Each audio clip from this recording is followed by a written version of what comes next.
오늘 용서라고 하는 이 단어는 저는 개인적으로 쉽지는 않습니다. 또 여러분들한테 말씀을 전하기 전에 이미 내 안에서는 너는 네가 설교한 만큼 너는 어떻게 사는데, 너는 용서라고 하는 말을 말할 때에 네 마음에서 걸림이 없니? 이런 스스로의 질문들이 많이 있습니다.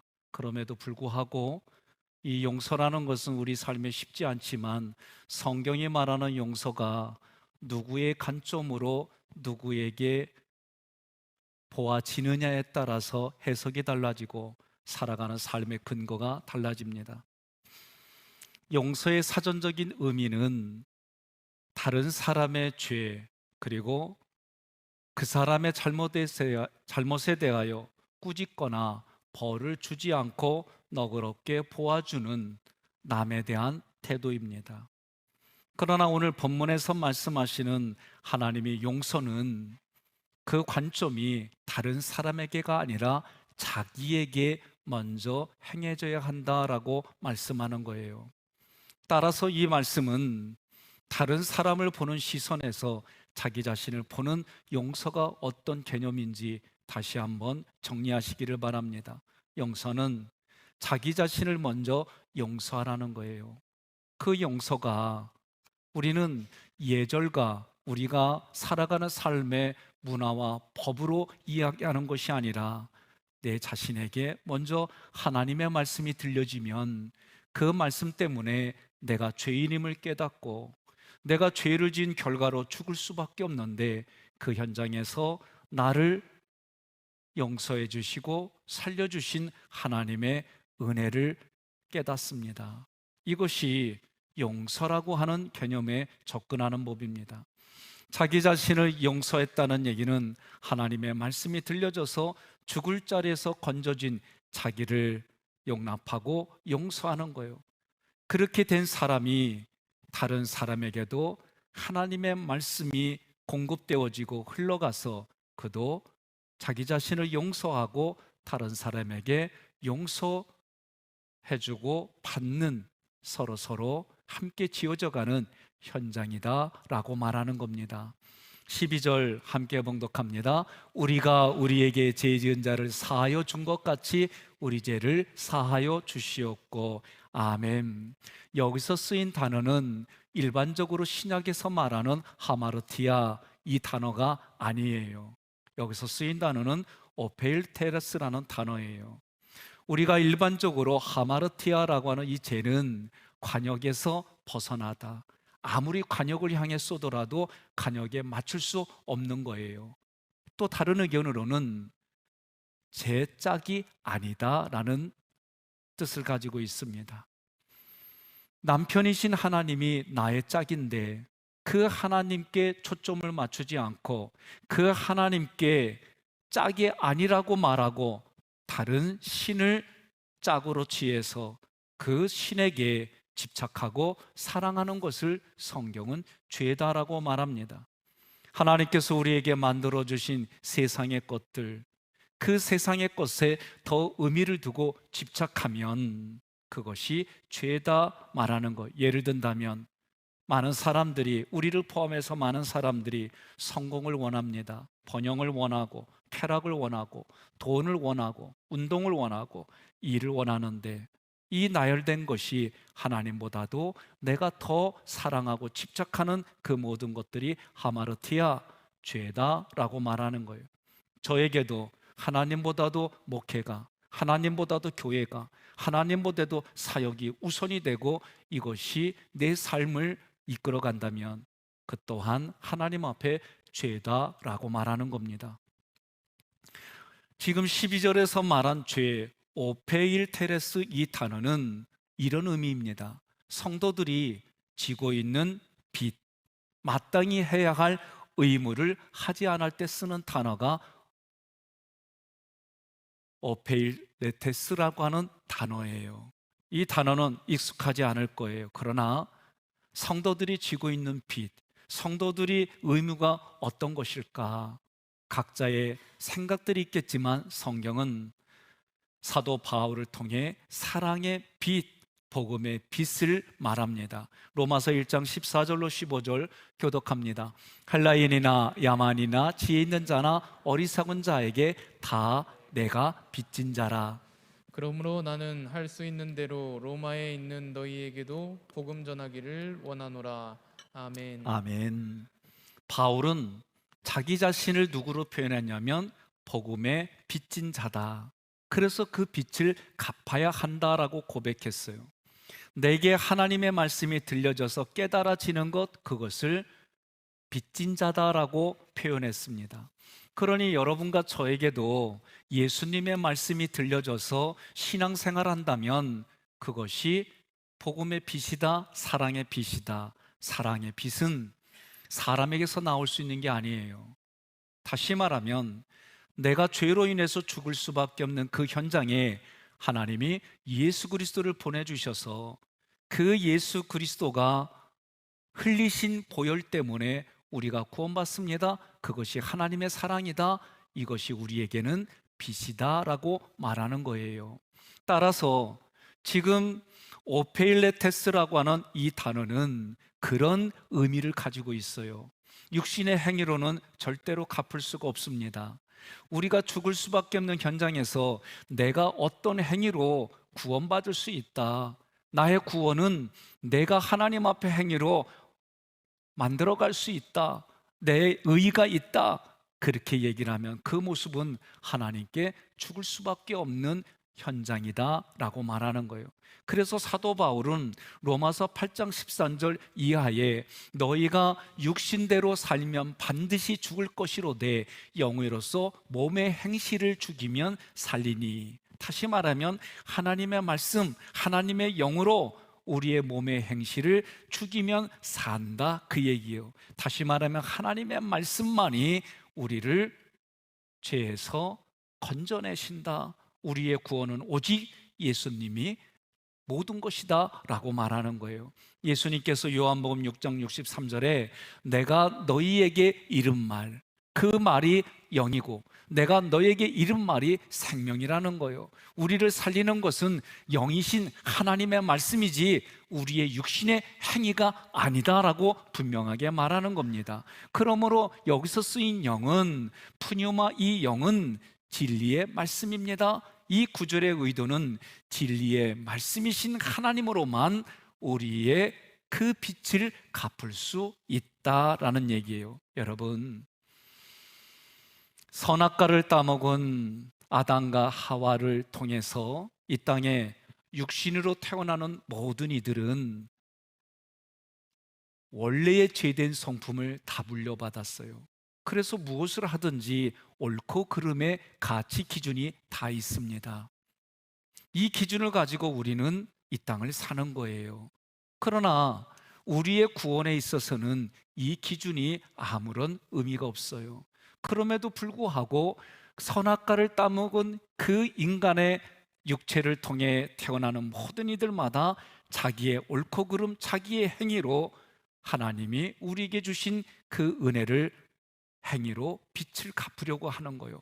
자신들은 내 행위로 구원을 받을 수 있다, 자신들의 노력으로 하나님의 의에 이를 수 있다, 그렇게 말하는 거예요.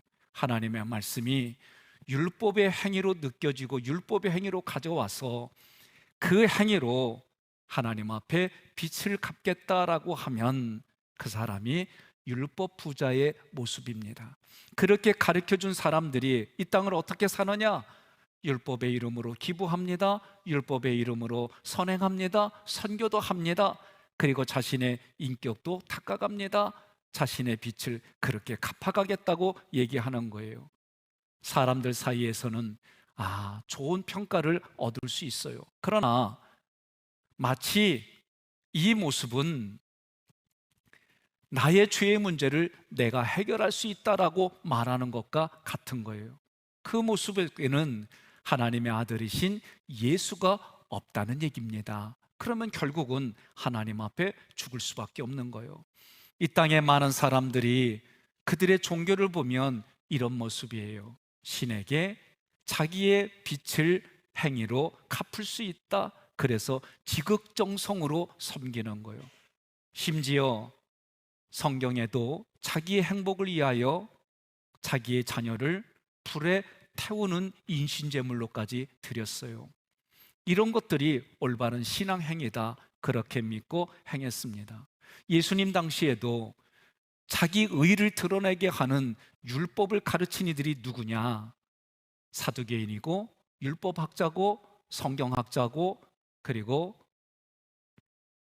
바리새인들입니다. 예수님이 그들에게 뭐라고 그랬어요? 한마디로 독사의 새끼들이라 그렇게 욕을 했어요. 하나님께서 친히 자기 자신이 우리 죄의 빛을 갚으시겠다고 이 땅에 오신 분이 예수님이에요.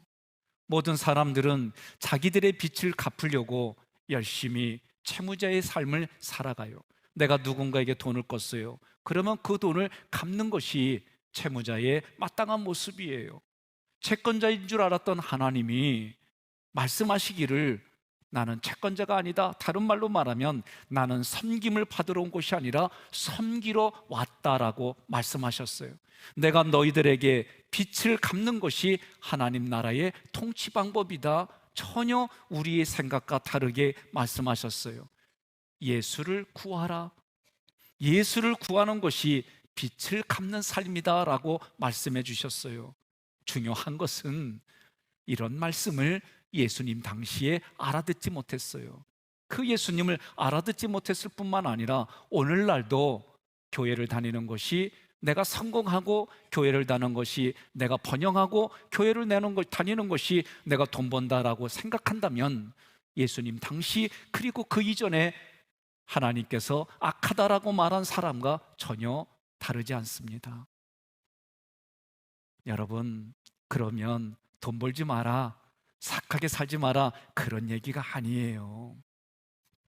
예수 그리스도가 이 땅에 오셔서 말씀하셨습니다. 내가 너희의 빚을 갚아주겠다. 그런데 왜 너희들이 나에게 빚을 갚으려고 하느냐? 예수님의 이 말씀을 알아듣지 못했어요. 그래서 많은 사람들은 예수님이 하신 말씀을 알아듣지 못하고 하나님의 말씀을 자기 수준으로 세상의 윤리와 도덕으로 바꾸어서 말씀하셨어요. 그 모습이 예수님이 하신 얘기입니다. 너희가 율법으로 자꾸 가져가면 너희들이 무겁다, 그 율법 때문에 숨 막혀 죽는다, 이것이 수고하고 무거운 짐진 자들아 라고 말씀하시는 거예요. 그러면서 뭐라고 그래요? 그 수고하고 무거운 짐을 다 내게로 가져와라. 내게 가져오면 예수님이 해결해 주시고 우리에게는 무거운 짐이 아니라 안식을 주겠다라고 말씀하셨어요. 이 말씀을 알아듣지 못하지만 요한복음 1장에 시간이 흘러가면서 사람들이 이 말씀을 알아듣기 시작합니다. 하나님께 나의 삶을 드려서 나의 빚을 갚을 수 없다는 것을 깨닫기 시작합니다. 여러분, 저를 포함해서 영적인 걸 추구하는 사람들의 때로는 그것이 나의 유익, 다른 사람의 유익을 구하는 게 아니라 나는 이런 사람이야, 알아줘. 나는 이런 사람이야, 알아줘. 그런 모습이 내 깊은 곳에 깔려 있다면 돌아서기를 바랍니다. 사람이 할 수 있는 것은 하나님께서 창세전부터 약속하신 생명의 말씀을 내가 받아서 양식으로 먹어서 그 말씀이 알아지고 내 마음에 믿어지면 그 말씀의 상태가 되는 거예요. 그러면 그 말씀의 상태에 있는 그 말씀들이 내 삶을 통해 흘러가는 겁니다. 빚진 자가 하나님의 양식의 말씀을 받아보니까 나의 빚은 내가 죄 지어서 죽을 수밖에 없는 이 자리에 예수님의 보혈의 피가 필요했구나, 그 보혈의 피로 내가 구원받았구나, 이 모습이 빚이다 이거요. 이것이 하나님의 사랑의 빚이다. 그 사랑의 빚을 깨달아지니까 내가 그 빚을 갚으려고 했었던 것이 도대체 갚을 수가 없는 것도 모르고 그렇게 행했구나. 이건 내가 갚을 수 있는 게 아니구나. 내가 이 죄에서 구원받는 것은 오직 하나님의 사랑밖에 없구나. 그 사랑이 십자가에서 십자가에 달려 돌아가신 예수님의 흘리신 보혈밖에 필요 없구나. 그 보혈만이 필요하구나. 이 깨달음이 여러분, 사랑의 빛이다라고 말하는 거예요. 그래서 이 사랑의 빛을 깨닫기 시작하면 내가 행위로 하려고 했던 것들을 하나씩 하나씩 내려놓아지는 거예요. 여러분, 내가 갚아야 하나님과의 관계 속에서 내가 갚을 것이 하나도 없습니다. 오히려 하나님께서 나에게 말씀을 쏟아 부어 주시는 거예요. 약속의 말씀을 쏟아 부어 주셔서 하시는 말씀이, 그것이 우리가 깨달아지는 게 은혜인데, 그 모습 자체가 하나님이 사랑을 부어 주셨고 우리는 사랑의 빛을 졌다라고 말하는 거예요. 그러면 하나님의 말씀이 진리인데 이 말씀이 나에게 들어오게 되면 내가 자유하게 되는데, 자유하게 된다를 풀어보니까 기족의 아들이 된다. 그러니 말씀이신 예수님을 내가 영접하면 기족의 아들, 하나님의 자녀가 되는 권세를 받는다, 그 얘기입니다. 바울은 로마서 8장 13절 이하에서 영으로 몸의 행실을 죽이는 빚갚음의 현실을 기록했어요. 그래서 하나님의 말씀으로 우리가 이 땅을 살아간다는 게 무엇인지 가르쳐 주셨어요. 이처럼 하게 되면 하나님의 말씀에 의해서 나의 죄의 문제가 해결된다, 그 빚이 갚아진다. 그리고 이곳이 다른 사람에게도 말씀이 흘러가서 그가 내가 죄인이었구나, 내가 구원받았구나, 그것이 그에게도 빚이 되어 다시 그 빚을 갚는 것이 다른 사람에게 하나님의 사랑의 말씀이 흘러가는 거예요. 그렇다면 중요한 관점이 하나 있습니다. 하나님과 나의 관계 속에서 다른 사람의 관계로 말씀해 주셨는데, 여러분과 저는 익숙한 것이 무엇이냐? 용서하면 내가 누군가를 용서해 주는 것으로 먼저 생각합니다.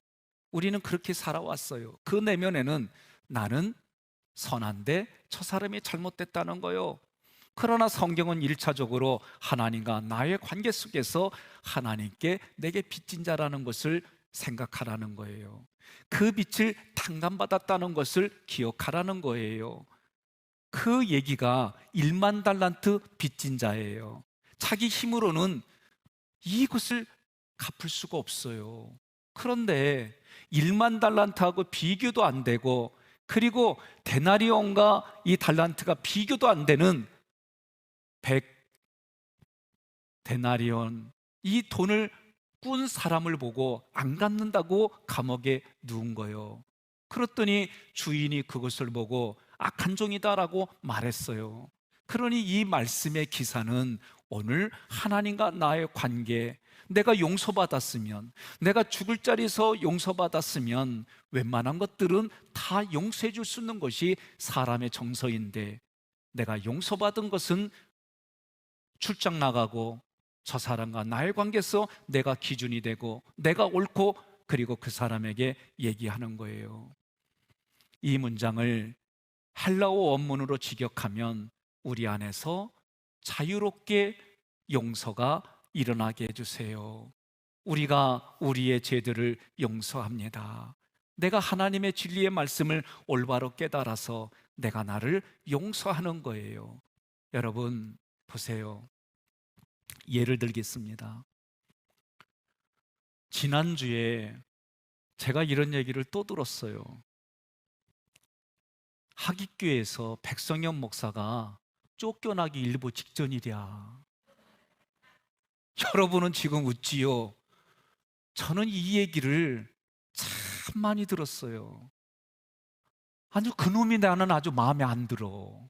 한두 번도 아니고 내 앞에서는 아닌 척하고 뒤돌아서면은 이렇게 얘기를 하고, 그래서 내가 한 번 용서하고 두 번 용서했는데 이게 쌓이다 보니까 여러분처럼 웃음이 나오면서 허허, 그놈이 나를 시기하네, 그놈이 나를 아이고 수근수근거리네, 이렇게 여러분들처럼 웃어줘야 되는데, 아니 10년 전에 들었던 얘기가 또 올라오면서 그때 먹은 인절미가 여기까지 올라왔어요. 이게 저만의 문제일까요? 한 번 용서해주고 뒤돌았으면 얼마나 좋을까. 죽을 때까지 나는 용서해도 변하지 않는 삶의 정황들이 우리 삶에 너무 많이 있는 거예요. 그래서 저는 서두에 말씀드린 것처럼 이 말씀 용서라는 것이 정말 부대끼면서 오늘 이 자리에 선 거예요. 지난주에 그 얘기를 들었는데 순간 핏대가 올라서는 거예요. 얼마나 화가 나는지. 그런데도 내가 이게 뭔 줄 아니까 그럼 어떻게 해야 돼요? 하나님의 말씀을 빨리 찾아봐야지요. 그래서 베드로 전후서에 보니까 뭐라고 나와요? 이렇게 이성적으로 이해가 안 되고 윤리적으로 문화적으로 이해가 안 되는 상황에 이런 소리를 듣는 것이 불화살을 맞았다, 그 얘기요. 그런데 불화살 맞으면 얼마나 힘들어요. 더군다나 불이야, 불. 불에 당하는 고통은 이 세상의 어떤 것하고도 비교할 수 없는 아픔이에요. 그런데 이런 수군거림이 들었으니 성경은 그게 이성적으로 이해되지 않는 소리를 듣고 그것이 불화살이다. 그런데 그럴 때마다 베드로전후서는 뭐라고 그래요? 믿음의 방패를 쓰라는 거예요. 믿음의 방패가 뭡니까? 한마디로 말하면 하나님의 말씀인 거예요. 그 말씀으로 그런 불화살을 막아주라는 거예요. 막아주면 믿음이 연약한 사람은, 방패가 작은 사람은 불화살을 맞고 아파하는 거예요. 그때 믿음의 방패를 써서 하나님의 말씀으로 바르게 진단하고 처방해주면 너도 살고 우리도 사는 현장이 된다는 거지요. 여러분, 그래서 제가 웃으면서 그랬어요.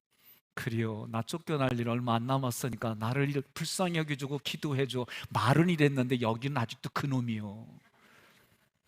이게 참 쉽지 않아요. 예? 근데 그 대상이, 그놈이 그년이 배우자 여봐. 아주 이것만큼 또 힘든 게 없어요. 그게 또 내 새끼들이 여봐. 죽여 살려 어떻게 해? 이게 지금 우리가 살아가는 신앙의 현장이다 말이지요. 다른 거 없습니다.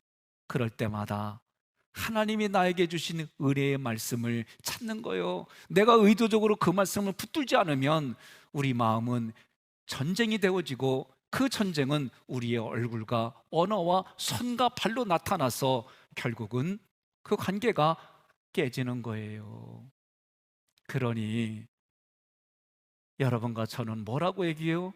이 또한 지나가리라. 하나님의 말씀을 읊조리며 되새기며 그 말씀을 붙들어야 여러분, 육신에게 지지 아니하고 영이신 하나님의 말씀을 따라서 가는 영적인 승리가 우리 삶에 있는 줄로 믿으시기를 바랍니다. 그러므로 여러분, 내 안에 그 감정과 생각들이 바뀌어지려면, 그래서 여러분에게 내적 치유, 인지 치유, 대화법 이런 것들을 통해 훈련해서 마지막은 하나님의 말씀의 씨앗이 내 마음밭에 새겨져서 우리의 생각과 감정이 하나님이 기뻐하는 천국의 삶을 유지하고 경영하고 관리하라는 거예요. 그것이 바로 오늘 말씀의 용서로 나타나는 겁니다. 용서는 타인에게 용서하기 전에 내가 먼저 하나님 앞에 이렇게 기도하는 거예요. 하나님, 하나님의 말씀이 들려줬어도 나는 억울하다고 생각하고, 나는 지금 힘들다고 생각하고, 나는 아프다고 생각해서 그 성도라고 해야 하는데 아직도 그놈이라고 부릅니다. 그런 나를 하나님 불쌍히 여겨주세요. 그런 나를 긍휼히 여겨주세요. 그래야 내가 긍휼함을 하나님께 받고 나의 때를 따라서 도와주시는 하나님의 은혜가 여러분과 저의 삶에 강같이 흘러가는 줄 믿으시기를 바랍니다. 그러므로 하나님의 말씀이 내게 먼저 들려주는 것이 빛을 갚는 것이고 그것이 용서하는 모습이다 라고 말하고, 성경은 그 표현을 또 다르게 자기를 사랑한 것 같이 이렇게 표현하는 거예요. 내가 자신에게 말씀을 들려줬습니다. 깨달아졌습니다. 내가 나를 용서했습니다. 그러면 어떻게 됩니까? 그 용서가 이제 내가 해방이 되어지니까 그 용서가 되지 않은 자기 자신을 붙들고 죄책감을 가지고 자책하며 다른 사람을 원망하는 그 사람이 순간 불쌍히 여겨지는 모습이 보여지는 거예요. 불쌍히 여겨지다 보니 어떻게 합니까? 그를 내가 안아줄 수 있는 거지요. 안아주고 품어주며 그 말씀이 그 사람에게도 흘러가는 현장을 만드는 거예요. 그 현장이 여러분과 저의 현장이 되기를 주님의 이름으로 축복합니다. 하나님의 말씀이 다른 사람에게 흘러가고 그 사람과 저는 서로 사랑의 빛을 갚는 자로 살아가는 거예요. 로마서 13장 8절 함께 봉독합니다. 피차 사랑의 빛 외에는 아무에게든지 아무 빛도 지지 말라. 남을 사랑하는 자는 율법을 다 이루었느니라. 아멘. 그런 율법으로 생긴 옳고 그름의 가치 판단이 하나님의 아가페라고 불려지는 사랑이 그러한 율법 허다한 채 이 모든 것을 다 덮어주고 살아가는 거예요. 그렇다고 해서 옳고 그름을 내려놓으라 그런 얘기가 아닙니다. 누구나가 다 옳고 그름이 떠오르지만 그 생명을 살리려고, 내가 살아나려고 하나님의 말씀을 붙잡는 그 얘기가 진정한 용기가 있어야만 가능한 거예요. 여러분과 저는 하나님의 말씀대로 아무에게든지 무엇이든지 빚을 지지 말아야 돼요. 우리가 갚아야 할 빚은 율법도 아니고 행위도 아닙니다. 오직 하나님이 우리에게 보여주신 사랑, 그것이 우리에게는 빚인데 그 사랑의 빚을 다른 사람에게 흘려줘서 그도 사랑으로 빛을 갚아나가게 하고 나도 그 빛을 갚아서 하나님께 영광 돌리는 현장이 되기를 다시 한번 축복합니다. 그 사랑의 빛은 내게 생명으로 주신 하나님의 말씀이 들리는 거예요. 깨달아지는 거예요. 죄 용서함을 받아서 다른 사람에게도 이 생명이 흘러가게 하는 거예요. 그럴 때에 수고하고 무거운 짐진 자들아 다 내게로 오라. 내가 억울해하고 내가 아파하고 내가 고통치는 몸부림이 예수님께는 수고하고 무거운 짐이라는 거예요. 내가 누구 때문에 상처받았어요, 누구 때문에 원망했어요, 그런 것들도 예수님은 수고하고 무거운 짐이니까 그 짐을 가져오라는 거예요. 신방하면서 우리 어르신들, 특히 노건사님들, 여성분들을 뵙습니다. 그러면 재미있어요. 말씀도 걸쭉하고 또 남편하고의 관계 속에서도 얘기를 하는 거예요. 그런데 내가 가만히 듣다 보니까 라면이라도 외식하면 좋겠는 거예요. 안 그래요? 뭐 아닌가 보네. 내가 지금부터 제가 무슨 얘기를 하면 여러분은 함께, 무슨 얘기를 할 때마다 함께, 무슨 얘기를 할 때마다 함께 이렇게 외치시기를 바랍니다. 애를 낳을 때도, 애를 키울 때도, 음식 만들 때도, 돈 벌 때도, 아픔이 있을 때도 여러분 정말 서로 함께 하는 거. 저도 이건 쉽지가 않아요. 밥하는 건 아내가 하는 거. 이런 의식이 저희가 많아요. 근데 이 의식을 바꾸려고 그러니까 쉽지 않아요. 하객교에서 처음 바꾼 게 뭔지 알아요? 가정에서 나올 때 음식이나 생활 쓰레기장 갖고 가는 건 나 처음 해봤어. 이거 처음 할 때 얼마나 힘들었는지 몰라요. 예? 가장 힘들게 에이고 얘라 이 자식아 막 이런 욕하는 게, 누가 욕하냐면 딴 사람들은 안 해.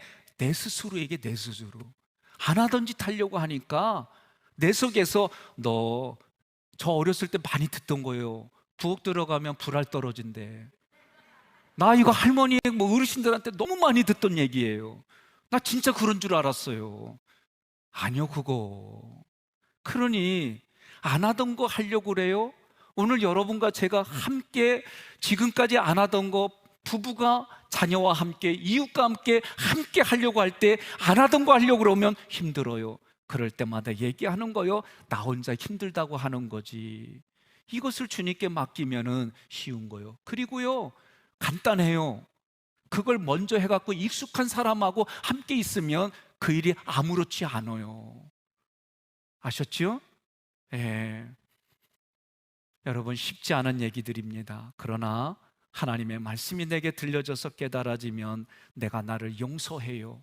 그 얘기는 원망도 불평도 내가 억울하다는 것도 그 모든 것마저도 주님께 맡기면 내 안에는 다시 하나님의 말씀으로 세워져서 시작할 수 있는 힘이 생기는 거예요. 14절에 너희가 사람의 잘못을 용서하면 너희 잘못을 용서하시려니와. 아멘. 여러분 이것도 다른 사람을 먼저 보지 마세요. 하나님과 나의 관계로 이 사람을 나라고 얘기를 해야 돼요. 너희가 자기 자신의 잘못을 용서하면 하늘아버지도 용서해 주시겠다. 이렇게 해석해야 여러분의 삶에 타인을 향한 용서가 쉬워집니다. 여러분, 하나님의 말씀이 들려져요. 그것이 나에게 알매 확장으로, 지식으로 깨달아지면 내가 나를 용서해야 하나님이 나를 용서하는 거예요. 왜? 내가 문 밖에서 두드려, 예수님이 문 밖에서 두드려도 내가 문을 닫으면 아무 의미가 없어요. 문을 열어야 하나님이 들어오는 것처럼 마찬가지로 내가 나를 용서해야 하나님도 나를 용서하시겠다는 거예요. 이것이 깨달아져야 되는 겁니다. 하나님의 말씀을 나에게 들려줍니다. 그래서 여러분 말씀을 읽으세요. 입소리로 크게 내서 읽으십시오. 눈으로 읽으십시오. 내가 말하면 내가 먼저 귀로 듣는 거예요. 그러니 그 말씀에 들리는 대로 하나님이 행하시는 줄 믿으시기를 바랍니다. 말씀이 내게 들려져야 깨달아져요. 이것이 용서하는 모습이다. 내게 말씀이 들려져서 깨달아져서 용서받은 나를 경험해야 다른 사람을 용서해 줄 수 있는 거예요. 주님이 말씀하시는 사랑은 진리의 말씀을 내가 받아들여서 내 안에 그 말씀이 충분히 성숙해지고 성장해져서 그 말씀이 다른 사람에게 흘러가는 거예요. 얼굴로 흘러가는 거예요. 언어로 흘러가는 거예요. 손과 발로 흘러가는 거예요. 옆에 분에게 그럽시다. 우리 목사님은 아멘 하면 이거 똑같은 얘기 또 해 그러세요. 네? 우리는 너무 신앙을 추상적으로 살려고 그래요. 저도 내 현장이 날마다 천국이 아니에요.